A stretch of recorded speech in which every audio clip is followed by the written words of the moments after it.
वाक़े करबला जिथे सब्र शुक्र इन हवाले से हक़ को बातिल जो पैगाम दे तो उते हिकिड़ो ख़ासि पैगाम वाक़े करबला वफ़ादार साथियन जे हवाले से भी दे तो, यानी कि करबला में जेका ख़ासि वफ़ादारी जी दास्तान रक़म कई वही है। शायद दुनिया में अॼु ताईं अहिड़ी वफ़ादारी कॾहिं साम्हूं आई हुजे त जॾहिं हज़रत इमाम हुसैन अलैहिस्सलाम उन हिकिड़ी राति जी मोहलत घुरी इबादत करण जे लाइ ऐं पंहिंजे अहलो अयाल ऐं जेके साहबे कराम उन्हनि सां गॾु आया उन्हनि सां ॻाल्हि ॿोल करण जे लाइ त असां छा ॾिसूं था पिया त उन राति हज़रत इमाम हुसैन अलैहिस्सलाम पंहिंजे सभिनी दोस्तनि खे चई रहिया आहिनि त मां तव्हांजे मथां कॾहिं बि को शिकवो न रखंदुमि ऐं मां आका करीम सल्लल्लाहु अलैहि वसल्लम पंहिंजे नाने खे तव्हांजी शिकायत न लॻाईंदुमि जेकॾहिं हिन मुश्किल मैदान में को हिन मैदान मां वञणु थो चाहे, हिन करबला मां वापसि कूच करणु थो चाहे त मुंहिंजी तरफ़ां हुनखे इजाज़त आहे। वरी बाज़ औक़ात इहो हूंदो आहे त हज़रत इमाम हुसैन अलैहिस्सलाम इहो सोचियो त शायदि ईअं थिए त लाइट्स ॿरनि थियूं पियूं, यानी कि लाइट त न हुयूं जेके शमा वग़ैरह ॿरनि पियूं, जेके रोशनियूं हुयूं, त शायदि इन वजह सां को उथण खां लवाए त हज़रत इमाम हुसैन अलैहिस्सलाम इहो हुकुम ॾिनो त मां इहे शमा इन रोशनीअ खे बंदि थो कयां, अंधेरे में जेकॾहिं तव्हां वञणु चाहियो त तव्हां वञी था सघो। ऐं वफ़ादारी जी दास्तान असां वटि इहा पहुती त जॾहिं दुबारा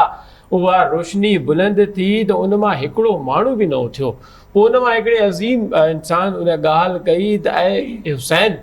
तूं त असांखे वञण जे लाइ चई रहियो आहे, लेकिन असांजो त सहारो ई तूं आहीं। जॾहिं असां बरोज़ महशर तुंहिंजे नाना जे साम्हूं पेश थींदासीं त असां उन नाना खे छा मुंहुं ॾेखारींदासीं त असां हुसैन खे इन मैदान ते अकेलो छॾे करे वियासीं। त यकीनन इहा जेका दोस्ती जी या वफ़ादारी जी जेका दास्तान आहे इहा दुनिया में अॼु ताईं।